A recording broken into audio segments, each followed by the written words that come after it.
अनंत धर्मणस्तत्वं पश्यन्ति प्रत्यगात्मनः अनेकांतमयी मूर्ति नित्यमेव प्रकाश्यता। धम्मो मंगलमुक्केट्टं अहिंसा संयमोतवो देवावीतं नमस्सन्ति जस्य धम्मे सया। आदरणीय इस सभा के अध्यक्ष महोदय, प्राकृत जगत के प्रकांड मनीषी हमारे गुरुवर professor Jinendra Kumar Jain ji, Bhogilal Laharchand institute of Indology के डायरेक्टर आदरणीय प्रोफेसर विजय कुमार जैन जी, हमारे श्रुत संवर्धनी महासभा के प्रमुख डॉक्टर निर्मल जी और यहाँ पर उपस्थित सभी विद्वद्गण, विदुषीगण एवं सुधी श्रोताओं, आज हमने बहुत महत्वपूर्ण विषय यहाँ पर चुना है। जो केंद्रीय विषय है संगोष्ठी का, इसके अलावा उनसे संबंधित अन्य विषय पर यहाँ सभी लोग चर्चा करेंगे। एक बात बहुत विचारणीय है कि वर्तमान की वर्तमान को आवश्यकता क्यों है। वर्तमान ही नहीं, उनकी आवश्यकता भूतकाल में भी थी, वर्तमान में भी है और भविष्य में रहेगी। उसका सबसे बड़ा कारण यह है कि उन्होंने जिन शाश्वत मूल्यों को मानव जाति को दिया है, वो शाश्वत मूल्य सिर्फ समकालीन उपादेयता के नहीं होते थे। वो हर परिस्थिति में, हर समय, हर समस्या के लिए समाधान कारक होते थे। इसलिए भगवान महावीर के सिद्धांतों को आज के परिप्रेक्ष्य में भी देखा जाता है, लेकिन आज उसकी आवश्यकता है उनके उन मूल्यों की वर्तमान की समस्याओं के प्रसंग में उनकी व्याख्याएं की। मेरा विषय इससे ही जुड़ा हुआ है। आजकल मैं 1-2 साल से इस विषय पर अनुसंधान कर रहा हूं कि भगवान महावीर जैसा महामानव, ऐसे तीर्थंकर जो इस धरती पर हुए, तो क्या वो सिर्फ जैनों को ही प्रभावित करते थे या सिर्फ जैन ही उनसे प्रभावित होते थे या वही लोग उनके प्रवचन सुनने आते थे? ये आज होता है ऐसा, पहले ऐसा नहीं होता था।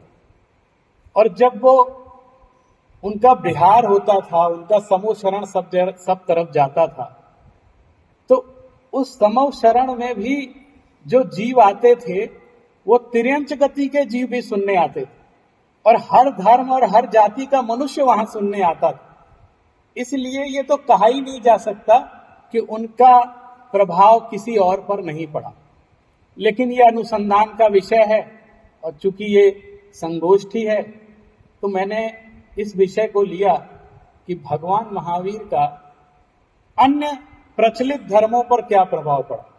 और सिर्फ उसी समय से नहीं, उनके समय में जो भी मतवाद चलते थे उन पर तो उनका जबरदस्त प्रभाव रहता ही था। ये जो बाद के धर्म हैं, भगवान महावीर की परंपरा के जो मुनि थे, जो आचार्य परंपरा थी, उनके उपदेशों के माध्यम से वो लोग भी प्रभावित होते थे। आपको बताऊं,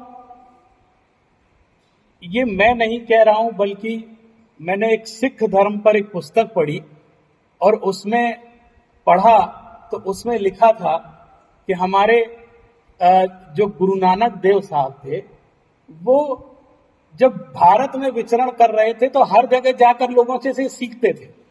तो वो पाली ताना और उसके आसपास के इलाकों में भी गए और उन्होंने वहां पर जैन मुनियों की भी संगति की। और आपको पता है, जो ईसा मसीह थे, ऐसा आचार्य विद्यानंद जी ने अपनी एक पुस्तक विश्व धर्म की रूपरेखा में लिखा है कि जब वो ईसा मसीह का जो काल है, कुछ ऐसा काल है जिसका अता पता उनको खुद नहीं मालूम है। ईसाइयों को कि वो उतने वर्ष कहाँ रहे, उसका इतिहास नहीं खोज पा रहे। लेकिन भारत ने उसका इतिहास खोजा कि वो जब यहां से आए तो भारत में वो विचरण कर रहे थे ईसा मसीह, और उस समय उन्होंने जैन मुनियों का सानिध्य प्राप्त किया। इसके अलावा इस्लाम धर्म भी एक ऐसा धर्म है जिस पर जैन मुनियों का और भगवान महावीर के सिद्धांतों का बड़ा व्यापक प्रभाव पड़ा। चूंकि मैं कई धर्मों की स्टडी कर रहा हूं, तो जो बहुत सारे धर्म हैं उनमें तो लोगों को विश्वास भी हो जाता है, लेकिन इस्लाम पर लोगों को थोड़ा कम विश्वास होता है कि उन पे कैसे प्रभाव पड़ गया। और वर्तमान की जो इस्लाम धर्म की जो छवि बनी हुई है, सिर्फ भारत में ही नहीं बल्कि पूरे विश्व में, तो उस पर भी बड़ा आश्चर्य होता है कि कैसे महावीर का प्रभाव उन पर पड़ा होगा। तो ये थोड़ा टफ टास्क था, तो मैंने इस पे थोड़ा गहराई से विचार किया। और एक बार यहाँ जामिया मिलिया विश्वविद्यालय में एक अंतर्राष्ट्रीय सेमिनार हो रहा था, तो वहां से कहा कि हम कुरान पर सेमिनार कर रहे हैं और आपको आना है। तो हमने कहा हम तो जैन दर्शन के व्यक्ति हैं, हम कैसे कुरान पर काम करेंगे। तो उन्होंने कहा हम नहीं जानते, आपको कुरान पर बोलना है। और कुरान का अध्ययन मैंने नहीं किया, लेकिन जब इतना आग्रह हुआ तो मैंने कहा देखो मैं तो अपना विषय आपको बतलाऊंगा। और मेरे सामने एक नया टास्क आया और मैंने कहा कि मैं कुरान में अहिंसा क्या है इसका प्रतिपादन करूं। विषय मेरा ही होगा, ग्रंथ आपका हो। और यहाँ जो परेड ग्राउंड है, रामलीला मैदान परेड ग्राउंड, यहाँ पर एक बहुत बड़ा जलसा जो जामा मस्जिद की तरफ से आयोजित हुआ था, वहां से मेरे पास फोन आया और उन्होंने कहा कि आपको 2 दिन के अंदर यहाँ हमारे जलसे में आकर के एक भाषण देना है। तो मैंने कहा कि मैं 2 दिन में कैसे बोल सकता हूं और आपके विषय पे कैसे। तो उन्होंने कहा जो आपने जामिया मिलिया में बोला था वही बात बोलनी है, इसलिए आपको तैयारी करने की आवश्यकता नहीं।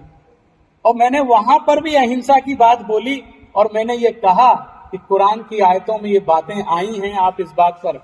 और मैंने वहां पे मंच पे जो कम से कम 150 मौलवी उनके मंच पर विराजमान थे और 25-30 हजार मुसलमानों की संख्या, उनका व्यक्तिगत जलसा था। तो मैंने उनसे स्पष्ट कह दिया था कि मैं कुरान का व्यक्ति नहीं हूं, लेकिन मैं जो बात कह रहा हूं, यदि इस पर कहीं कोई आपको अंदेशा हो और आपको लगता हो कि मैं गलत कह रहा हूं, तो आप बीच में मुझे टोक कर कह सकते हैं, ऐसी बात उसमें नहीं लिखी। और मैंने 15 मिनट अपनी बात कही, लेकिन एक भी व्यक्ति ने ये नहीं कहा कि आपने ये बात जो कही है वो गलत है, बल्कि उन्होंने इस चीज को अप्रिशिएट की। तो उस चीज को मैं इस्लाम धर्म पर भगवान महावीर की परंपरा का क्या प्रभाव पड़ा, उसके कुछ हाइलाइट्स आपको दिखाता हूं। इतिहास के पुस्तक, इतिहास के ग्रंथ पढ़ते हैं तब हमारे सामने बात सामने आती है। आपको सुनकर आश्चर्य होगा, लेकिन ये जैसे निर्मल जी ने ये सेमिनार आयोजित किया है, तो मुझे प्रसन्नता इसलिए है कि आदरणीय बाबू जी के जाने के बाद हम लोग भी महासभा से कुछ कट से गए थे। हमें पर्पज ही समझ में नहीं आता था हम यहाँ किस लिए आए, क्योंकि वो तो जबरदस्ती फोन कर करके बुलाते थे और तत्व चर्चा करते थे, इतिहास की, पुरातत्व की चर्चा करते थे और हम लोगों को जोड़ कर रखते थे। लेकिन ये बहुत अच्छा प्रकल्प यहाँ प्रारंभ किया है, इसके लिए मैं आपका अभिनंदन करता हूं। अब देखिए, एक पत्रिका है विश्ववाणी, उसके यशस्वी संपादक जो पूर्व राज्यपाल हैं, इतिहास के बहुत बड़े विशेषज्ञ हुए हैं, डॉक्टर विशंबर नाथ पांडे जी। उन्होंने निबंध लिखा है अहिंसक परंपरा। उसमें वो लिखते हैं कि इस समय जो ऐतिहासिक साक्ष्य उपलब्ध हैं, उनसे ये स्पष्ट है कि ईस्वी की पहली शताब्दी में और उसके बाद के 1000 वर्षों तक जैन धर्म मध्य पूर्व के देशों में किसी न किसी रूप में यहूदी, इस्लाम तथा ईसाई धर्म को प्रभावित करता रहा। एक जर्मन के विद्वान है वॉन ब्रेमर, उन्होंने कहा कि मध्य पूर्व में प्रचलित जो समानिया शब्द था, एक समानिया संप्रदाय वहां फेमस था, वो कहते हैं श्रमण शब्द का अपभ्रंश है। श्रमण को ही बाद में समानिया कहा जाने लगा। इसी तरह एक इतिहास के बहुत बड़े विद्वान हुए हैं G.F. मूर, वो लिखते हैं कि हजरत ईसा की संख्या शताब्दी से पूर्व इराक, शास और फिलिस्तीन में जैन मुनि सैकड़ों की संख्या में चारों तरफ फैले हुए थे और पश्चिमी एशिया, मिस्र, यूनान और इथियोपिया के पहाड़ों और जंगलों में उन दिनों अगणित भारतीय साधु रहते थे जो अपने त्याग और अपने विद्या के लिए बहुत मशहूर थे। ये साधु वस्त्रों तक का त्याग किए हुए थे, अर्थात वे दिगंबर थे। अब आपको ये पंक्तियां देखिए जो हमने नहीं लिखी हैं, हमने जो इतिहासकार बात कह रहे हैं उनकी पंक्तियां उठा उठा के मैं आपको सुना रहा हूं। फिर मैं आपको बताऊंगा कि कैसे इस्लाम धर्म के अंदर जो यत् किंचित भी अहिंसा है और कहां तक है। मेरे पास एक हुसैन साहब की एक पुस्तक है, इस्लाम और शाकाहार, वो वर्ल्ड बुक फेयर से मैं खरीद कर लाया, मैंने उसको पढ़ा तो उन्होंने जिस तरीके से वर्णन किया तो मैं आश्चर्यचकित रह गया कि ये इतनी शिद्दत के साथ अहिंसा को प्रस्तुत कर रहे हैं और ये कह रहे हैं कि हमारी मूल परंपरा शाकाहार, ये आज जो चल रहा है वो विकृति है। तो जब व्यक्ति इस चीज को स्वीकार करेगा कि हम ये जो कर रहे हैं वो हमारी परंपरा के अनुसार ठीक नहीं है, हम जिस आस्था के अनुसार वो कर रहे हैं उस आस्था में वो बात है ही नहीं, तब वो इस बात पर आगे बढ़ सकता है कि हमको भी शाकाहारी जीवन स्वीकार करना चाहिए। सियाहत नामे नासिर नाम का एक लेखक है, वो लिखता है कि इस्लाम धर्म के कलंदरी तबके पर जैन धर्म का बहुत प्रभाव। एक कलंदर होते थे, उनका एक संप्रदाय था और देखिए वो कैसे होते थे, वो जमात परिव्राजकों की जमात थी, माने वो घर छोड़कर घूमते रहते और एक जगह 2 दिन से ज्यादा नहीं टिकते थे। और कलंदर 4 नियमों का पालन करते थे, एक साधुता, सत्यता और दरिद्रता। दरिद्रता माने अपरिग्रहता, वो अपने शब्दों में वैसा बोलते हैं, हमको अपरिग्रही रहना है, सत्य धर्म का पालन करना है और साधु बन के रहना है, और अहिंसा पर उनका अखंड विश्वास था।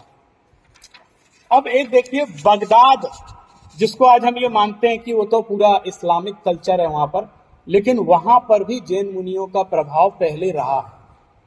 डॉक्टर कामता प्रसाद जैन जी ने इस विषय पर बहुत काम किया है और बड़े गंभीर उल्लेख उन्होंने कितनी मेहनत के साथ उन्होंने उस पर यहाँ पर प्रस्तुत किए हैं।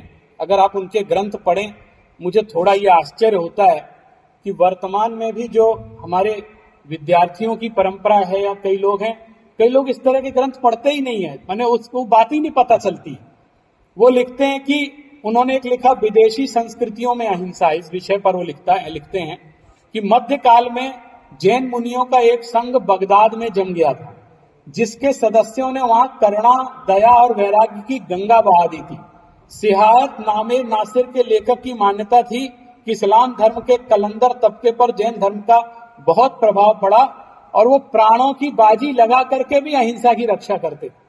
आप देखिए उनके अंदर किस तरह की अहिंसा की भावना थी। और उनकी एक कहानी आती है कलंदरों की कि एक शुतुरमुर्ग था, वो किसी राजा का जो है हीरे का हार निगल गया, तो ये कलंदरों ने देखा कि इसने खा लिया है। तो जब उसके सैनिक आए और उन्होंने पूछा कि हीरे का हार कहाँ चला गया, उनको लगा कि कलंदरों ने चुरा लिया है।